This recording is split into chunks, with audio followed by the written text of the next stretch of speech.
Au dernier poteau, à tous ceux qui m'écoutent de près ou de loin, écoutez la parole de Dieu.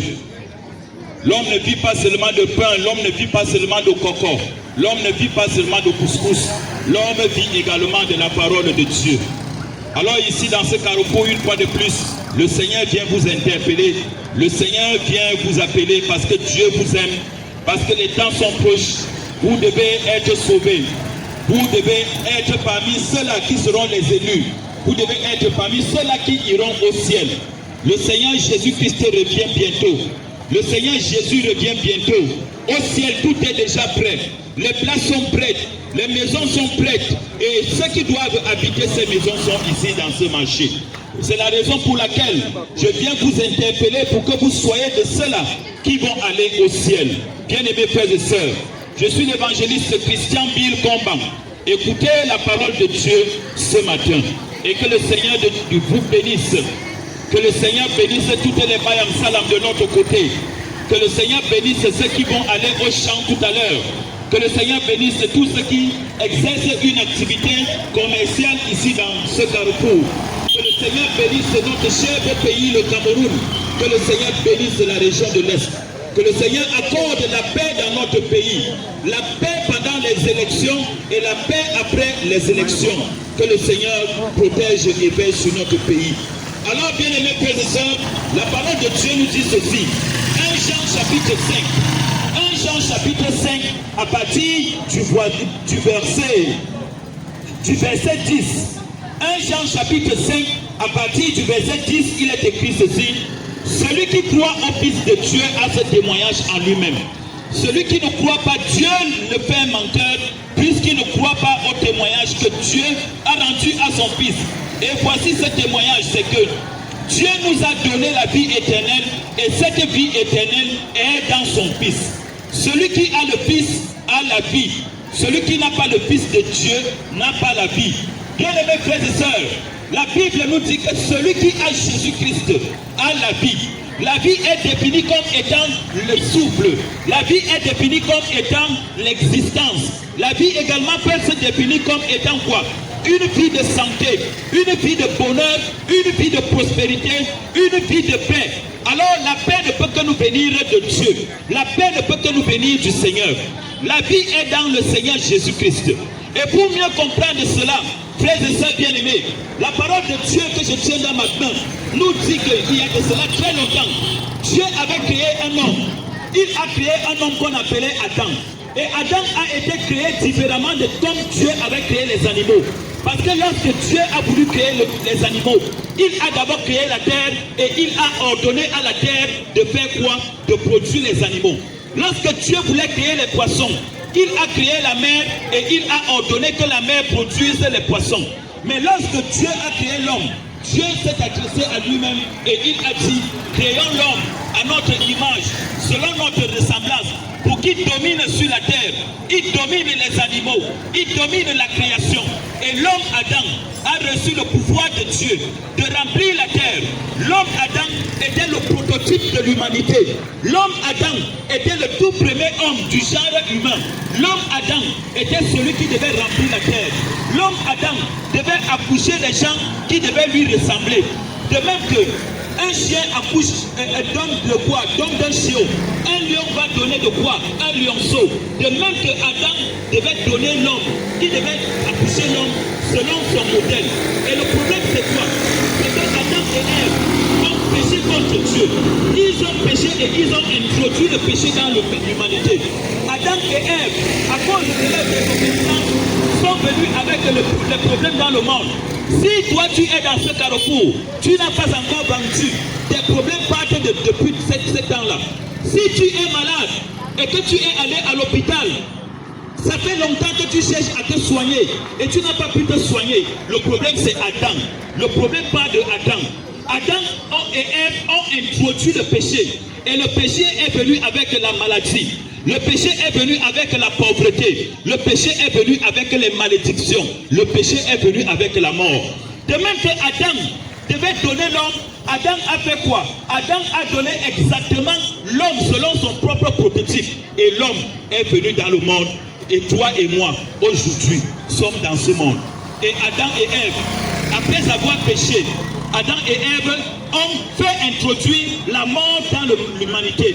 Le péché est venu avec la mort. Si tu as commis un seul mensonge, sois sûr d'une chose, c'est qu'en dépit du péché d'Adam et Ève, toi également tu feras quoi? Tu mourras un jour. Tout le monde va mourir. Vous qui m'écoutez dans ce carrefour, chacun de nous, nous allons partir de ce monde. À cause de qui? À cause d'Adam et Ève. Et le problème c'est quoi? Le problème c'est que la mort que Adam et Ève nous ont donnée, c'est la mort spirituelle. Dieu avait dit à Adam, le jour où tu pêches, le jour où tu manges de ce fruit que je te défends aujourd'hui, ce jour-là tu mourras. Et Adam a vécu pendant 930 ans. Mais parce que Dieu avait déjà dit que Adam devait mourir, Adam est mort finalement. Il est mort spirituellement. Et qu'est-ce qu'il a fait? Adam a transmis le péché à l'homme. Adam a transmis la mort à l'homme. C'est pour cela que si ton père qui t'a accouché est mort, s'il est mort, toi également tu vas mourir. Si ton père qui t'a accouché est déjà décédé, un jour également tu vas décéder. Pourquoi? Parce que si tu es héritier de ton père pour les terrains, tu es héritier de ton père pour en ce qui concerne les motos, les maisons, tu seras également héritier de ton père en ce qui concerne les choses spirituelles. Et la mort nous a attaqués. La mort est à l'intérieur de nous. La parole de Dieu nous dit que l'aiguillon de la mort, c'est le péché. Pour que la mort nous attaque, c'est parce que la mort vient trouver le péché à nous. Pour que la mort nous atteigne, c'est que la mort vient trouver quoi? Il trouve le péché en l'homme. Et comme le péché est à l'intérieur de l'homme, l'homme ne peut pas se départir du péché. L'homme ne peut pas se libérer du péché. L'homme a la mort en lui. Si tu as fui le village parce que tu as peur que les sorciers vont te tuer là-bas, non, sache que la mort est en toi. À cause de quoi? À cause du péché. Et bien aimés frères et sœurs, la Bible nous dit, dans Jean chapitre 3, à partir du verset 16, Dieu a tant aimé le monde. Et le monde là, c'est toi, Taximan Moto. Et le monde là, c'est toi, Bayam Salam. Et le monde là, c'est toi qui m'écoutes ce matin dans ce carrefour. Dieu a tant aimé le monde. Dieu n'aime pas les voitures, il n'aime pas les motos. Mais c'est toi qui m'écoutes ce matin. C'est toi que Dieu aime. Et l'amour de Dieu a permis que tu sois vivant ce matin. L'amour de Dieu a permis que pendant que les autres sont à la mort, toi tu sois vivant ce matin. L'amour de Dieu a permis que malgré l'état de santé, que toi tu sois debout ce matin. L'amour de Dieu a permis que malgré tes péchés, parce que la Bible nous dit, le salaire du péché c'est la mort. Ça veut dire que si tu commets un petit péché, tu dois mourir. Mais Dieu t'a fait grâce parce qu'il t'aime. Et la Bible nous dit, comme Adam et Ève ont péché et ils ont introduit la mort dans le monde, c'est de même que Dieu a envoyé Jésus-Christ. Dieu a envoyé Jésus. Et Jésus est venu également comme le premier Adam. Le premier Adam était chargé de donner la vie à l'être humain.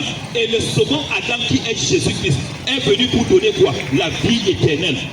Le premier Adam est venu avec la mort spirituelle. Le premier Adam est venu avec la mort et la malédiction. De même que le deuxième Adam, qui s'appelle Jésus-Christ, est venu avec la vie éternelle. Il est venu avec la vie éternelle. C'est pour cela que toi qui m'écoutes ce matin, sache que Dieu t'aime. Et il y a quelque chose qu'on appelle l'enfer. Il y a l'enfer. L'enfer est prêt. Tout est prêt, bien aimés frères et sœurs. Le feu éternel est prêt. Et toi qui m'écoutes, si la mort te trouve, que tu n'as pas Jésus-Christ, que tu iras dans ce lac de feu. Et là-bas, il n'y a pas climat, il n'y a pas la clim. Il n'y a pas les ventilateurs en enfer. C'est à cause de ça que le Seigneur Jésus-Christ est mort à la croix. Pour que tu n'y ailles pas. C'est pour cela que Jésus-Christ a donné de sa vie à la croix. Lorsqu'il était crucifié, au milieu des deux brigands, le Seigneur Jésus-Christ a crié, Élie, Élie, lama sabachthani. C'est-à-dire, mon Dieu, pourquoi m'as-tu abandonné? C'est parce que l'homme, à cause de son péché, a été éloigné de Dieu. Et la parole de Dieu nous dit que pour toi et moi, pour que nous soyons justifiés, pour que nous soyons pardonnés, la Bible dit que Dieu a fait que Jésus devienne péché pour que toi et moi soyons justice de Dieu. Dieu nous a donné la vie éternelle. Et cette vie éternelle est en Jésus-Christ.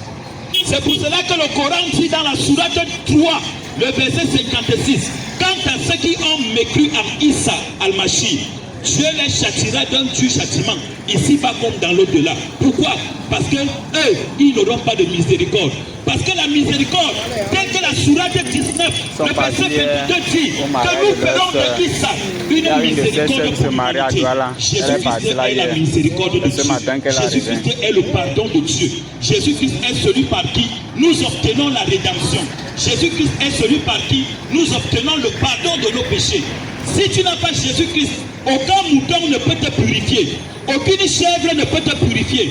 Et pour sortir de mon propos de ce matin, la Bible nous dit, et le Coran nous parle également d'un homme qu'on a appelé Abraham.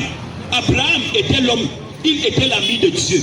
Et Dieu a mis Abraham en épreuve en faisant quoi? En lui demandant son fils Isaac. Isaac, qui était le bien-aimé enfant d'Abraham. Abraham a marché pendant 3 ans pour aller sur la montagne, dans le pays que Dieu l'avait montré. Il est arrivé là-bas. Et lorsque Abraham a voulu tuer son fils, lorsqu'il a voulu égorger son fils, Dieu a dit à Abraham, ne porte pas la main sur ton enfant. Je vois que tu m'aimes et tu ne m'as pas refusé ton fils. Et qu'est-ce que Dieu a fait? Dieu a envoyé, il a envoyé un bélier, il a envoyé un mouton, il a envoyé un agneau, il a envoyé un bouc. Pour que ce bouc-là remplace qui? Que le bouc, que le mouton remplace qui? Il remplace l'enfant d'Abraham. Et Jésus-Christ est comme ce mouton. Dieu voulait montrer comment il allait te sauver, toi et moi. Jésus-Christ est ce mouton. Dieu n'a pas accepté le sacrifice d'Abraham et Dieu ne peut pas accepter aucun autre sacrifice. Dieu a refusé le sacrifice d'Abraham, le sacrifice de l'enfant d'Abraham. Dieu ne peut pas accepter un autre sacrifice. Pourquoi? Parce que Dieu s'était réservé un sacrifice. Ce sacrifice, c'est Jésus-Christ, qui est l'agneau de Dieu. Il est l'agneau propitiatoire. Il est l'agneau qui efface nos péchés. La Bible dit dans Jean chapitre 1, le verset 19, la parole de Dieu nous dit que Jésus est l'agneau de Dieu qui ôte les péchés, qui efface les péchés. Le Coran, dans la sourate 71, le verset 45, le Coran dit quoi? Oh Mohamed, implore le pardon pour tes péchés. Oh Mohamed, implore le pardon pour tes péchés. Les évêques ont péché, le pape a péché. Moi qui vous parle, j'ai péché. Les imams ont péché, les pasteurs ont péché. Mais Jésus-Christ, le Coran dit dans la sourate 19, le verset 35, que lui, il est venu sans péché. Il est venu pur et celui qui est pur peut te laver toi et moi. Jésus-Christ. Ce matin, je suis venu te prêcher Jésus-Christ. Il n'y a pas de vie sans Jésus-Christ. Il n'y a pas de salut sans Jésus. Il n'y a pas de salut à aucun autre nom. Même pas Marie ne peut te sauver. Les anges ne peuvent pas te sauver. C'est Jésus-Christ. Celui qui a pris le sang. Celui qui a pris les péchés de l'humanité sur lui. Alors toi qui m'écoutes ce matin, si tu veux accepter Jésus-Christ, tu lèves la main. Peu importe là où tu te trouves. La Bible dit que celui qui aura honte de lui, Jésus également aura honte de lui devant les anges. Si tu veux accepter Jésus-Christ, lève la main où tu te trouves, je vais prier pour toi. Oui, voilà les mains de l'autre côté là-bas. Oui, la Bible dit qu'il y a au ciel la joie pour un seul pécheur qui se répand, au lieu que 1000 justes ou 99 justes qui ont besoin de repentance. Alors comme Jésus-Christ, il était parti une fois, il a donné l'ordre à ses disciples de monter dans la barque et d'aller de l'autre côté. Et pour y aller, ils se sont mis en danger. Ils ont failli, n'est-ce pas? Ils ont pris leur pirogue en train de vouloir chavirer.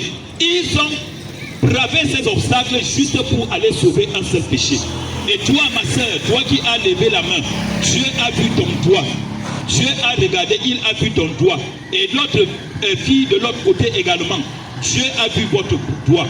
Et pour vous, je vais prier. Et je vais prier pour que le Seigneur, il puisse écrire aujourd'hui votre nom dans le livre de vie. Sache que comme au milieu des gens, tu as levé les doigts pour accepter Jésus-Christ. Jésus-Christ t'accepte également aujourd'hui. Et tu vas prier avec moi. Seigneur Jésus-Christ, aujourd'hui, j'ai écouté ta parole. Et je sais que je suis un pécheur. Je suis pécheur depuis la naissance. Je suis pécheur même depuis le ventre de ma mère. À cause du péché d'Adam et Ève. Mais aujourd'hui, devant ce monde, je t'accepte comme mon Seigneur. Pardonne-moi mes péchés. Efface mon nom dans le livre de la condamnation. Écris mon nom dans ton livre de vie. Je veux vivre en nouveauté de vie. Et je compte sur ton amour. Merci de m'avoir pardonné. Merci de m'avoir exaucé. Amen. Je vais prier pour toi que, Père éternel, au nom suprême de Jésus-Christ, je ne veux pas que le pécheur se perde, mais que tu veux que le pécheur se répande et parvienne au salut. Je voudrais te prier pour tous ceux qui ont fait cette prière, soit dans leur cœur ou par leurs lèvres. Père éternel, je prie que tu veilles sur eux. Tu les protèges, tu les arraches de tout danger. Et qu'aucune force du péché, aucune puissance de l'ennemi, aucune puissance des sorciers ne vienne à déchoir de leur vie. Seigneur, protège leur vie, protège leurs enfants, protège leur famille et bénis également pour ceux-là qui ont prié avec moi et qui ont leur champ, bénis leur champ. Ceux qui ont prié avec moi, qui exercent une activité commerciale, bénis leur commerce, bénis leur vie au nom suprême de Jésus-Christ. Que le Seigneur vous bénisse. Bonne journée à tout le monde.